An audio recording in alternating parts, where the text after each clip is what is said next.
2022년도 이제 반이 지나가고 있네요. 저도 이렇게 시간이 빠른데 우리 구독자님들은 더 시간이 빠르게 느껴지시겠죠?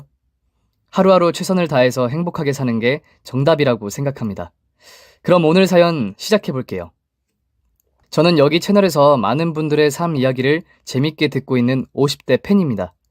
잠을 이루기 전에 꼭 하나의 사연을 듣는 습관이 있을 정도로 이 채널에 깊은 애정을 가지고 있는데요. 그러다 보니 제가 사연 속 주인공이 되고 싶은 마음을 오랫동안 상상해 왔답니다. 누구나 사연 하나씩은 가지고 있기 마련이죠. 저에게도 많은 사건들이 있었는데 그 중에서도 며느리와 있었던 머리 아픈 사연을 들려드릴까 해요. 친구들에게도 너무 부끄러워서 못했던 따끈따끈한 이야기이니 꼭 들어주시면 감사하겠습니다. 저는 20대 초반에 결혼하고 1년 만에 등남을 해서 예쁜 가정을 이루고 잘 살고 있었어요. 하지만 그 행복은 오래 가지 못했습니다. 아들이 3살 되던 해에 남편이 저 몰래 다른 여자와 바람을 피운 것도 모자라 그 여자와 살고 싶다고 해서 위자료를 받고 이혼 도장을 쉽게 찍어주고 말았답니다. 그때는 간통죄가 있던 시기여서 고소를 할까 했지만 많은 위자료를 받는 것으로 끝을 냈었죠. 그리고 아들과 둘이 사는 인생이 시작되었습니다. 저는 육아는 물론이고 직장까지 다니며 몸이 2개여도 모자랄 만큼 바쁘게 살았어요. 시간은 정말 빨리 지나갔고 아들 녀석이 대학과 군대, 취직까지 일사천리로 해내는 걸 보며 혼자 키웠지만 정말 잘 키웠다는 자부심을 느꼈네요. 제 나이 50이 되었을 때 20대 후반이었던 아들이 결혼하고 싶은 여자가 있다고 제 앞에 데리고 왔습니다. 그런데 제가 상상해왔던 아들의 짝과는 거리가 좀 멀어 보였어요. 물론 예쁘기는 했지만 제 기준과 다른 미를 가진 여자였습니다. 그녀는 머리부터 발끝까지 명품을 도배하고 있었고 화장도 얼마나 진하게 했던지 이질감까지 느껴졌어요. 막말을 하자면 술집 같은 데 다니는 여자처럼 보일 정도였답니다. 말투와 행동은 얼마나 여우 같던지 웬만한 남자는 다 넘어갈 것 같더라고요. 이런 제 마음과는 달리 제 아들은 예비 며느리에게 얼마나 푹 빠져 있던지 해벌쭉한 표정과 콩깍지가 쓰인 눈으로 사랑스럽게 바라보더라고요. 그렇게 처음 저희 집에 인사를 하고 간 뒤 기대에 찬 아들이 저에게 물었습니다. 엄마, 지훈이 어때? 진짜 예쁘지? 그래. 예쁘긴 하더라. 그런데 정훈아, 벌써 결혼 생각을 하는 건 이르지 않아? 엄마 생각에는 많은 여자들을 만나보는 게 좋을 것 같은데. 하지만 제 말뜻을 이해하지 못한 아들은 아니야, 엄마. 지훈이 같은 애를 다시 만나기 어려울 것 같아. 나 결혼하기로 마음 먹었어. 라고 결심을 전하더군요. 그래서 전 한 달 동안 몇 차례나 다시 생각해보라고 일렀는데 글쎄 이 녀석이 저에게 화를 내는 겁니다. 엄마 진짜 왜 그래? 지훈이가 화장 진하게 하고 명품을 좋아하는 게 그렇게 마음에 안 들어? 사람들은 각자의 개성이 있는 거라고. 걔가 멋을 부리는 거 좋아한다고 이상한 애라고 생각하는 엄마가 잘못된 거 아니야? 난 지훈이랑 무조건 결혼할 거니까 다신 다른 여자를 만나보라는 소리는 하지 마. 정훈아, 엄마 말은 그게 아니고 여자는 여자가 봐야 잘 안다잖아. 엄마가 보기에. 그러자 아들은 제 말을 막고 또다시 화를 냈습니다. 그래서 엄마는 아버지가 바람나서 다른 여자랑 도망가서 살림 차리게 만들었어. 엄마한테 아무런 문제가 없었다면 아버지가 바람이 났겠느냐고. 아들은 저에게 씻을 수 없는 모욕감과 상처를 주었고 저는 더 이상 아무 말도 하지 못했습니다. 이 녀석이 얼마나 예비 며느리에게 빠져 있었는지 할 말과 하지 말아야 할 말을 구분하지 못하고 날뛰는 걸 보니 마음이 착잡하더라고요. 저는 애써 웃으며 아무렇지 않게 아들과 지내보려고 노력했고 아들은 제가 미웠는지 한동안 말을 섞지 않았답니다. 그래서 아들에게 결혼해도 좋다고 한마디의 말을 전했어요. 제가 예비 며느리에게 괜한 색안경을 끼고 봐서 미안하다는 사과를 보태면서 말이죠. 그랬더니 아들 녀석은 정말 고마워 엄마. 그럼 바로 상견례 날짜 잡을까? 하고 여전히 며느리에게 넋이 빠진 상태처럼 말했고 저에게 말실수했던 일을 사과하더라고요. 엄마한테 아빠 얘기 들먹이면서 막말했던 거 미안해. 엄마 탓은 하나도 없어. 내가 여자에 미쳐서 엄마한테 상처를 줬어. 다 미안해요. 아들 한 번만 봐줘. 저는 말 대신 엷은 미소로 대답했고 그 일은 다시 꺼내지 말자는 무언의 눈빛을 보냈답니다. 그렇게 일주일이 지나고 호텔 식당에 예비 사돈과 며느리를 만나러 갔습니다. 전 너무 비싼 곳에 온 것 같아 정훈아, 여기 식사비는 네가 내는 거지? 이런 데는 너무 비싸지 않아? 지금이라도 예약 취소하고 일반 식당으로 가는 게 어때? 라고 말해줬더니 아들은 촌스럽게 왜 그러냐며 제발 이럴 때는 돈 좀 쓰게 놔두라고 눈치를 주었네요. 아들이 이러지 않았는데요. 몇 달 내내 결혼한다고 설레발을 치면서 성격이 얼마나 많이 변했는지 제 아들 같지 않고 남처럼 느껴지기도 했답니다. 제 기분이 어떻든 간에 상견례 자리에 도착하자마자 저는 애써 웃으며 예비 사돈인 두 분께 정중하게 인사했어요. 처음 뵙겠습니다.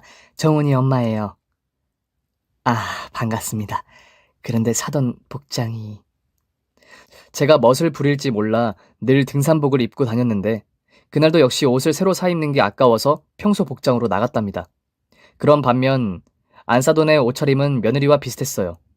온갖 명품을 치장하고 금목걸이에 귀걸이, 다이아 반지까지 끼고 나와 제 길을 죽이더라고요.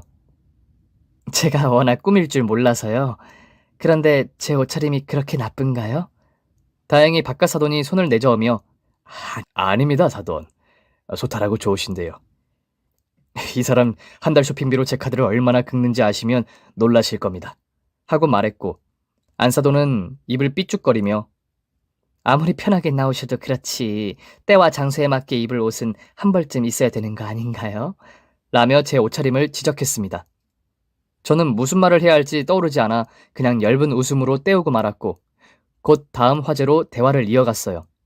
그런데 이번엔 제 직업이 문제가 되었는지 다들 표정이 어두워지더군요. 저는 시장에서 생선 가게를 하고 있어요. 거의 30년 동안 장사해서 여기 있는 제 아들을 잘 키울 수 있었죠. 순식간에 쌓여진 분위기에 누구도 입을 열지 못했는데 다행히 바깥 사돈이 훌륭한 엄마시네요. 그리고 직업에 귀천이 어디 있겠습니까? 생선을 팔든 명품을 팔든 다 같은 장사꾼이죠. 우리 김서방이 누굴 닮아 열정적인가 했더니 이게 다 사돈의 피를 물려받아 그런가 봅니다. 하고 말해서 겨우 민망한 상황을 넘길 수 있었네요. 그리고 음식 몇 가지가 나와 식사를 시작했고 모두가 잠시 말을 아끼는 순간이 찾아왔어요. 그런데 호텔 음식이라고 해서 저는 뭔가 다를 줄 알았는데 시장에서 사 먹는 것보다 맛이 없더라고요. 가격만 비싸고 그릇만 그럴싸하지 음식은 기성품을 쓴 것 마냥 조미료 맛만 강했답니다. 그렇게 30분의 시간이 지나자 저희 테이블에 후식으로 나온 커피만 올려졌고 상견례에서 가장 중요한 신혼집과 혼수에 관한 이야기만 남았습니다.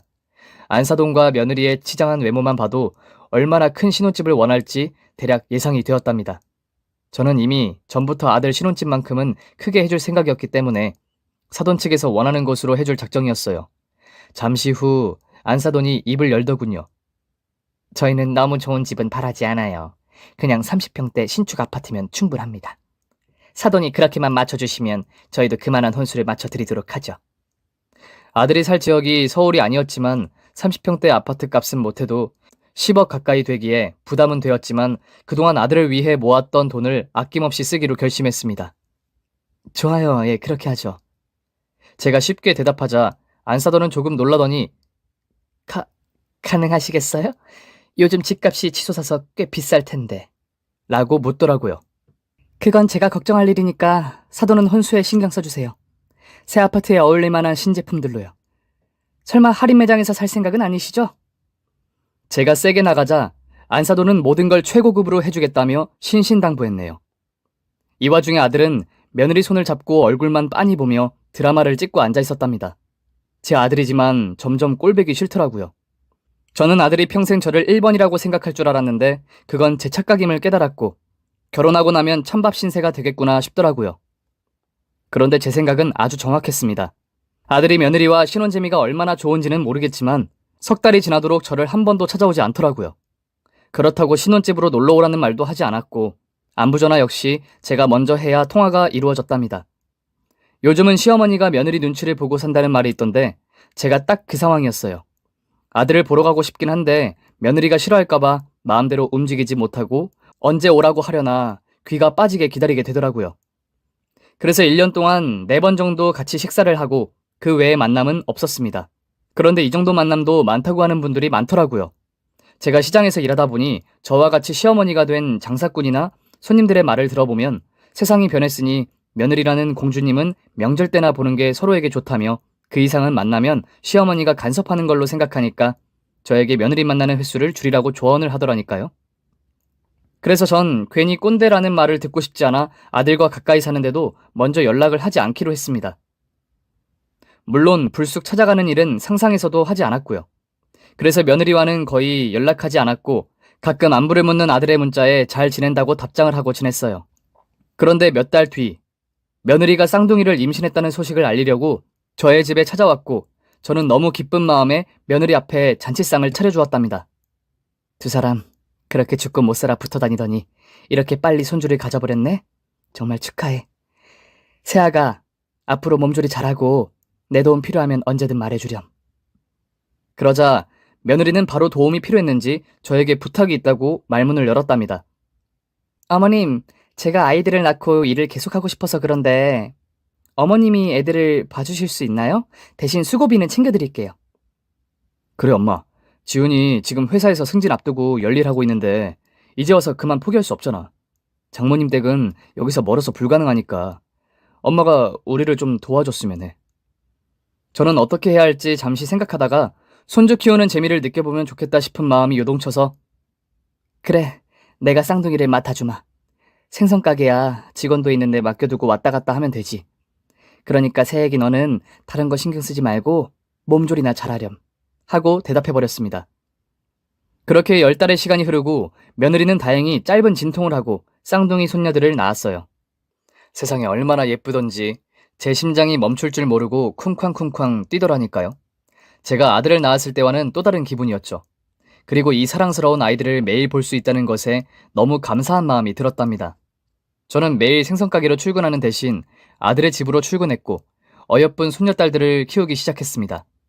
다행히 아들을 키웠던 기억이 몸에 그대로 남아있어 별다른 실수 없이 건강하게 잘 돌보았네요. 하루에도 수십 번 저를 보고 싱긋 웃는 손녀들의 미소를 보면 제가 결혼을 말리려 했던 걸 크게 후회했답니다. 행복에 기쁨에 쌓여 즐거운 시간을 보내고 나면 저녁 7시에 생선가게로 달려가 직원을 퇴근시키고 얼마나 팔았는지 결산하고 집으로 돌아갔어요. 주말에는 아들과 며느리가 쉬어서 손녀들을 돌보지 않고 생선을 팔 수 있어 다행히 단골들을 놓치지 않았답니다. 그런 저의 이중생활은 1년 동안 이어졌고 제 몸은 만신창이가 되었어요. 손녀들이 너무 예뻐서 매일 안아준 결과였죠. 덕분에 제 어깨와 허리, 무릎에는 파스가 늘 붙어져 있었고 생전 처음 한의원에 가서 침까지 맞아야 했답니다. 한편 제 며느리는 변한 게 하나도 없었어요. 두꺼운 화장에 명품 패션은 아이를 낳아도 꼭 해야만 했나 봅니다. 그래서 저는 궁금한 마음에 며느리에게 새애기, 너는 항상 옷이 바뀐다. 죄다 명품만 사나 봐. 그거 네 월급으로 다 사는 거니? 라고 물었더니 어머님 걱정 마세요. 그 애는 명품 사줄 연봉이 안 되잖아요. 이거 다 친구들하고 명품 개를 들어서 산 거예요. 요일마다 번갈아 가면서 입는다고요. 라며 저에게 가르치듯 말하더라고요. 그래서 전 그냥 고개만 끄덕이고 말았고 더 이상 며느리의 옷과 가방에 대해 이야기하지 않았습니다. 그러던 어느 평일의 오후였습니다. 며느리가 반차를 내고 집으로 돌아와 웬일로 저에게 일찍 들어가 쉬라고 하더군요. 그래서 전 생선가게로 향하다가 핸드폰을 두고 온 걸 뒤늦게 깨달았어요. 하루쯤 그냥 두고 와도 되긴 하지만 그날은 어쩐지 손녀들을 한 번이라도 더 보고 싶더라고요. 그래서 핸드폰 핑계를 대고 손녀들을 제 눈에 저장하러 아들 집에 들어갔답니다. 제가 현관에 들어서자 며느리와 손녀들만 있는 게 아니었습니다. 며느리의 친구 셋이 놀러 왔는지 제 손녀들을 껴안고 뽀뽀하며 사진 여러 장을 찍고 있더라고요. 저는 그 모습을 흐뭇하게 바라보고 있는데 며느리가 제 얼굴을 보고 깜짝 놀랐습니다. 무슨 귀신이라도 봤는지 넋이 나간 표정이었답니다. 그러자 며느리 친구들이 저를 주목했고 그중 한 사람이 말했습니다. 지훈아, 누구 왔다.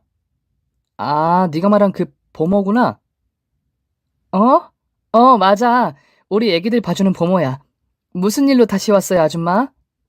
순간 너무 당황해서 며느리의 눈을 다시 똑바로 보았습니다. 왜 다시 왔냐고요, 아줌마? 뭐 놓고 간 거예요? 그럼 빨리 챙겨서 돌아가세요. 그제야 저는 며느리가 저를 시어머니로 소개하기 창피했다는 걸 알았어요.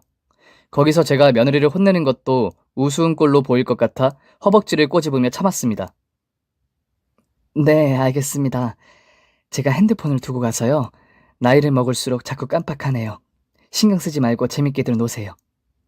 방에 들어가 제 핸드폰을 챙겨 다시 거실로 나가려는데 쉽게 발이 떨어지지 않더라고요. 순간이동이라도 했으면 좋겠다는 생각이 절실했답니다. 어쩔 수 없이 거실을 몸시 쟁걸음으로 가로질렀고 현관에서 운동화를 신으려는데 발이 잘 들어가지 않았네요. 그 사이 며느리 친구들이 코를 막으며 제 흉을 보기 시작했습니다. 지훈아, 저 아줌마 생선 비린내가 왜 이렇게 심해? 그러니까 냄새도 심하고 옷 입은 것도 너무 지저분해 보인다. 저런 아줌마한테 애기들 맡기는데 신경 안 쓰여? 야, 나 같으면 바로 다른 사람으로 바꿔버린다. 속삭이는 것처럼 말했지만 모두 저 들으라고 또박또박 말하더라고요. 저는 혹시나 며느리가 이제라도 저의 정체를 밝히고 방금 막말한 것들을 바로잡아줄까 싶어 멈칫했습니다. 그런데 며느리는 안 그래도 자르려고 했어. 베이비시터 회사에 컴플레인 걸었더니 교체할 인원이 없다는 거야. 그래서 어쩌겠어. 울며 겨자 먹기로 저 아줌마한테 맡긴 거지. 조만간 갈아치울 거니까 너무 신경 쓰지 마. 라고 말했습니다. 결국 저는 그대로 현관문을 열고 나가버렸고 빠르게 뛰는 심장을 진정시키려고 아무도 없는 비상계단에 앉아 심호흡을 여러 차례 했어요. 하지만 손발이 떨리는 건 쉽게 멈추지 않았답니다. 생각을 지우려고 해봐도 절 하찮게 내려다보던 며느리의 눈빛이 계속 떠올라 쉽게 잠을 이루지 못했어요. 이튿날 뜬 눈으로 밤을 지새운 채 아들의 집을 찾아갔습니다. 아직 출근 전인 아들과 며느리는 어제 일에 대해 이야기하지 않았는지 매우 평범해 보였죠. 며느리는 아들이 출근하고 10분 정도 시간이 남아 어제에 대한 변명을 시작했습니다. 어머님, 어제는 말이죠. 친구들이 먼저 어머님을 보모로 보는 바람에 저도 모르게 그랬어요. 제가 잘 사는 척하려고 보모를 두고 있다고 뻥 좀 쳐놨거든요. 그러게 진작에 좀 꾸미고 다니시면 보모 취급당하는 일 없으시잖아요. 제가 드리는 수고비는 뒀다 뭐 하세요? 백화점 가서 옷도 좀 사입고 생선 냄새 안 나게 향수 좀 뿌리고 사세요. 뭐야? 그럼 어제 일이 모두 내 잘못이라는 거니? 시어머니가 초라하고 냄새나는 게 그렇게 창피했니? 그런데 난 이렇게 입고 다니는 게 좋고 편하다. 생선 비린내는 매일 생선 가게를 나가는데 어떻게 냄새가 안 날 수 있겠니? 이번 일로 너에게 정말 실망했다. 하지만 며느리는 절대 미안하다, 죄송하다, 사과하지 않았습니다. 됐어요. 뭐 지난 일인데 다시 말해 뭐 하겠어요. 어머님 하고 싶은 대로 하고 사세요. 그럼 저 출근할게요. 그리고 현관문을 꽝 하고 닫고 나가는데 정말 싸가지가 없다는 표현을 이럴 때 쓰는구나 느껴지는 순간이었어요. 어찌나 예의 없고 버릇 없고 싸가지가 없던지 대학까지 나와서 인성이 저 모양일 수 있는지 이해되지 않았습니다. 저는 너무 화가 나서 아들에게 모든 사실을 알려버릴까 생각했지만 며느리를 조금 더 두고 보고 말하기로 결심했어요. 그래도 며느리는 저에게 미안했는지 다음날 옷이며 신발이며 선물을 바리바리 싸서 제 집으로 왔더라고요. 이게 사과의 의미니? 네? 네, 그렇게 생각하셔도 되겠네요. 앞으로는 지금 입고 계신 싸구려 등산복 입고 저희 집 오시지 말고 제가 사드린 옷으로 입고 오세요. 역시나 며느리는 끝까지 이기적인 위선자였습니다. 너 지금 시애미 옷차림이 창피해서 이걸 입고 너희 집으로 오라는 거냐? 정말 기가 찬다. 나는 네가 사과라도 할 줄 알았는데 네 구색 맞추라고 온 거였어? 내가 참고 넘어가려고 했는데 안 되겠다. 정훈이한테 다 얘기해서 네 실체를 까발려야겠어. 그런데도 며느리는 표정 하나 바뀌지 않고 대답했습니다. 그러세요, 그럼. 그래서 그날 저녁 아들에게 퇴근하고 저에게 먼저 들리라고 전했어요. 며느리가 저에게 했던 행동을 밝히면 아들이 해결해 줄 거라 믿었죠. 하지만 제 집에 들어선 아들의 표정은 저에게 미안한 얼굴이 아닌 화난 감정을 드러냈습니다.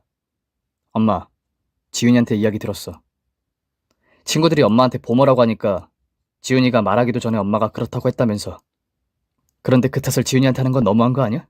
옷을 선물한 이유도 지훈이가 괜히 미안해서 해준 거라는데 엄마가 모난 사람처럼 시어머니 옷차림이 창피하냐, 시장에서 일한다고 만만하게 보느냐고 짜증냈다면서. 뭐라고? 네 처가 그렇게 이야기했단 말이야? 나 참 어이가 없어서. 넌 내가 그렇게 말하고 행동할 사람으로 보이니? 아직도 엄마가 어떤 사람인 줄 모르는 거야? 지훈이가 거짓말을 한 거라고. 친구들 앞에서 날 시어머니로 소개하기 창피해서 보모로 소개했단 말이야. 하지만 아들은 제 말을 믿지 않았고 여우 같은 며느리의 말을 찰떡같이 믿고 있었습니다. 자기 처는 절대 그런 막대먹은 짓을 할 리 없다며 착하고 겸손한 아이한테 괜한 시비 걸지 말라고 으르렁대기까지 했다니까요. 정말 자식 새끼 다 키워봐야 소용없다는 말을 이럴 때 하나 봅니다. 하긴 며느리와 처가에 제가 생선 장사를 한다는 사실을 숨겼으니 도찐 개찐이네요. 어쨌든 아들이 제 말을 귓등으로 듣고 무시해버리는데 숨통까지 막혔답니다. 그동안 며느리가 아들에게 저에 대한 거짓말을 얼마나 해댔는지 대충 감이 왔어요. 아들놈은 며느리의 말을 곧이곧대로 믿었을 거고요.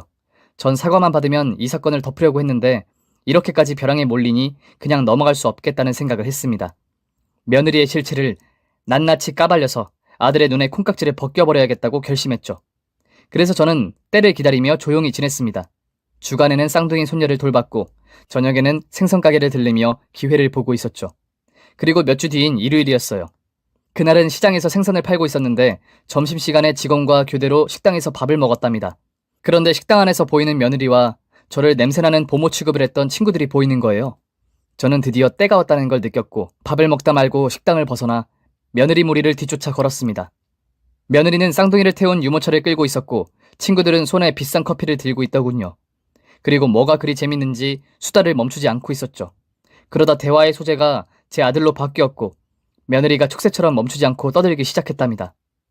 우리 남편 언제까지 월급쟁이로 살아야 되냐? 돈 걱정 없이 집에서 노는 거야말로 인생의 파라다이스 아니냐? 이럴 때 시댁에서 남편 사업자금 대주면 얼마나 좋을까? 남편은 쓸만한데 시엄마가 꼴통이라 진짜 싫다. 아주 동네 사람 다 들으라고 큰 목소리로 말했답니다. 이어 며느리 친구가 지훈아, 너희 시엄마 뭐 하는 사람인데? 무슨 사업한다고 하지 않았어? 그러지 말고 네가 애교 좀 부려서 뜯어봐. 너 그거 잘하잖아. 하고 키득거리더군요. 그러자 며느리는 됐어. 돈 줄 거면 벌써 줬겠지. 어쨌든 빨리 회사 때려치우고 집에서 놀고 싶다. 우리 예쁜 쌍둥이들은 보모한테 다 맡겨버리고 말이야. 라며 허세를 부렸어요. 저는 핸드폰을 꺼내 아들에게 전화했고 지금 어디냐고 물었더니 일이 바빠서 잠깐 회사에 나왔다가 집으로 가는 길이라고 하더라고요. 그래서 저는 반찬 좀 가져다 주겠다며 아들 집에서 얼굴이나 보자고 했답니다. 이윽고 며느리와 친구들이 아들 집으로 들어가는 걸 확인한 후 아파트 복도에서 주차장을 내려다보며 아들 차가 들어올 때까지 기다렸습니다. 10분이 지나자 아들 차가 주차되었고 차에서 내리는 반가운 아들의 모습이 보였어요. 그리고 전 아들 집에 현관 비밀번호를 누르고 문을 열었습니다. 잠시 후 제 얼굴을 본 며느리는 깜짝 놀랐고 현관으로 다가와 말을 걸더군요. 아니 아줌마, 주말인데 여긴 뭐하러 왔어요? 그리고 제가 비밀번호 누르고 들어오지 말라고 했죠. 제 친구들이 다들 놀랐잖아요. 사모님이 오늘 저한테 손님들께 식사 준비하라고 하셨잖아요. 젊은 사모님이 깜빡하시기는. 제가 얼른 주방으로 가서 음식 준비할게요. 그러자 며느리 친구들이 한마디씩 했습니다. 뭐야? 아직도 보모 안 바꿨어? 저 냄새나는 아줌마가 우리 밥상을 차린다고? 그러게, 찝찝해서 먹을 수 있겠니? 넌 뭐하러 저 보모를 불렀어? 밥이야 배달시켜서 먹으면 되는걸.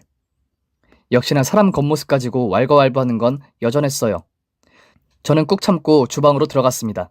그렇다고 음식은 하지 않았어요. 저 미친 것들을 위해 정성을 쏟는 건 아주 미친 짓이니까요. 전 아들이 들어오기를 기다리고만 있었죠. 이윽고 현관문이 열리며 아들이 모습을 드러냈습니다. 여보, 나왔어. 친구분들도 오셨네? 안녕하세요. 아들이 입장하자 며느리 친구들은 기립해 언제 그랬냐는 듯 조신하고 예의 바른 척 인사를 하더라고요. 그리고 며느리는 고개를 쳐박고 온갖 인상을 쓰고 있었어요. 아주 난감하고 부끄러운 상황을 인지했는지 손까지 떨고 있었습니다. 그리고 아들이 이어서 말했습니다. 엄마도 오셨지? 엄마! 저는 주방을 나서며 대답했어요. 아들 왔어. 일요일까지 일하느라 고생이 많네. 얼굴 좀 봐. 헬쑥해졌네? 괜찮아. 오랜만에 엄마 밥 좀 얻어먹을 수 있는 거지? 나 배고파. 저는 며느리와 친구들을 한 명씩 쳐다보는데 모두 고개를 받고 있더군요. 며느리 친구 하나가 속삭이듯 며느리에게 말했답니다. 야, 저 보모가 네 시어머니였어? 왜 거짓말했어? 너 때문에 우리까지 난감하잖아. 저는 최대한 온화한 미소를 지으며 비꼬듯이 말했습니다. 친구분들, 본의 아니게 이런 상황이 왔네요. 그런데 신경 쓰지 마세요. 보모나 시어머니나 매한가지 아니겠어요? 그러니까 아까처럼 편하게들 쉬고 계세요. 내가 밥 차려줄게요. 제 옆에 있던 아들은 무슨 영문인지 궁금해야 하는데 가만히 서서 구경만 하고 있었어요. 잠시 후 며느리가 고개를 들며 죄송해요 어머님, 친구들이 지난번에 보모로 착각했는데 제가 미처 해명하지 못했어요. 오해하지 마세요. 여보 미안해. 하고 사과를 하더라고요. 아들이 있었으니 여우짓을 시작한 거죠. 하지만 제 아들은 표정에 변화가 없었고 멀뚱멀뚱 서 있다가 목을 풀고 입을 열었습니다. 아까 현관문 앞에서 다 듣고 있었어. 당신이 엄마한테 아줌마라고 하는 것도 들었고 생선 비린내가 어쩌고 하는 친구들 말도 아주 정확하게 다 들었지. 당신 이중인격자야? 나랑 있을 땐 시어머니가 최고라면서 뒤에서는 이렇게 막대하는 거였어? 정말 실망이다. 며느리는 변명할 말이 더는 없었는지 촉새 같은 입을 다물고 가만히 서 있더라고요. 그래서 제가 다시 공격을 개시했답니다. 저는 생선가게에서 일을 마치면 늘 통장에 입금을 하기 때문에 차고 있던 벨트 지갑에 통장을 넣고 다녔습니다. 그래서 그 통장을 꺼내 며느리 손에 쥐어주었어요. 아 참, 그리고 세아가 아까 우연히 들었는데 시댁에서 남편 사업자금 대주면 좋겠다고 했지? 잠깐 있어봐라. 열어봐라. 네 남편 사업자금으로 쓰고도 남을 만큼은 있을 거다. 며느리는 눈치를 보고 있다가 슬며시 통장을 열어보는데 얼마나 놀랐던지 눈이 튀어나오는 줄 알았어요. 그걸 본 며느리 친구들 역시 제 통장에 찍힌 20억의 금액을 보고 기겁하고 말았죠. 그 정도면 되겠냐? 내 아들 사업자금으로 충분하겠냐고. 네가 집에서 놀고 먹고 싶다고 했잖아. 아하, 그리고 쌍둥이는 부모인 나에게 맡겨버린다고도 했지? 그 순간 며느리는 제 앞에 무릎을 꿇었고 며느리 친구들은 도망가려고 했어요. 나가지 마. 니들도 여기서 내 말 들어. 생선 비린내가 나고 옷을 못 입으면 하등인간으로 생각하는 너희들. 니들이 입고 있는 게 명품으로 보는 사람들도 많겠지만 난 짝퉁인 거 다 안다. 니들 짝퉁 돌려 입고 다니며 어깨에 힘주고 다니면 니들 인생이 업그레이드라도 된다고 생각하니? 이 모자란 것들아? 사람이 명품이 될 생각을 해. 짝퉁 인생을 살지 말고. 제 말이 끝나자 아들이 친구들에게 나가라고 신호를 줘서 주랭랑을 쳤고 집안에는 저희 식구들만이 남았습니다. 제 아들은 며느리의 실체를 보고 콩깍지가 제대로 벗겨졌는지 고개를 여러 번 흔들었고 얼굴에는 실망한 표정만이 머물고 있었네요. 내가 장모님한테 이렇게 행동했으면 당신은 어떻게 했을 거야? 여보 미안해. 내가 입이 10개라도 할 말이 없어. 다신 그러지 않을게. 한 번만 용서해줘. 그런데 아들은 제 생각보다 더 많이 화가 난 모양이었어요. 아들의 입에서 이혼 이야기가 나왔답니다. 우리 엄마를 무시하다 못해 경멸하기까지 하는 여자랑 더 이상 같이 살 마음 없어. 여기서 끝내자. 저는 아들 생각과 달랐습니다. 아무리 며느리가 잘못했어도 이혼은 아닌 것 같았어요. 쌍둥이까지 낳아준 애엄마한테 이대로 둘 수 없어 제가 말했어요. 정훈아, 아무리 그래도 이혼은 아니야. 네 처도 이번 일로 느끼는 바가 있겠지. 넌 그만 방으로 들어가서 화 좀 풀고 있어. 내가 새애기랑 해결할 테니. 아들도 홧김에 한 말이지 제 말에 토를 달지 않고 바로 방으로 들어갔고 저와 며느리 둘이 대화를 시작했어요. 어머님 정말 죄송해요. 제가 생각이 짧았어요. 친구들한테 뽐내고 싶었고 잘나 보이고 싶어 어머님께 큰 실수를 했습니다. 이번에는 진심이었는지 눈물 콧물을 짜며 사과하더군요. 괜찮다. 요즘 세대들이 다 그렇지. 앞으로는 저 친구들 만나지 말거라. 그럼 끝없이 거짓말을 하고 살아야 해. 내 말 이해하니? 네, 어머님 정말 죄송해요. 그렇게 보모 사건은 거기서 마무리되었습니다. 그리고 며느리는 얼마 뒤 저를 찾아왔어요. 중요하게 할 말이 있다면서 말이죠. 어머님, 그런데 정말 정훈 씨한테 사업자금 주실 거예요? 며느리는 아직도 정신 못 차리고 있는 것 같았습니다. 그래서 저는 그래, 사업자금 대주마. 그런데 조건이 있어. 네가 내 가게에서 1년 동안 일하는 거다. 어떠냐? 라고 말했어요. 1년이요? 알겠어요. 까짓것 해보죠. 그럼 약속하신 거예요? 그렇게 며느리는 사업자금을 받기 위해 회사까지 그만두고 제 밑에서 일을 시작했답니다. 그런데 일이 힘들기도 하지만 많은 사람을 겪으며 느끼는 바가 많았는지 두어 달 일한 며느리가 말하더군요. 어머님, 이 일을 평생 해오신 거예요? 정말 대단하시네요. 그래, 일하면서 느낀 게 있니? 네, 많이 느꼈어요. 시장에 오는 사람들은 부자, 서민 할 거 없이 다양하더라고요.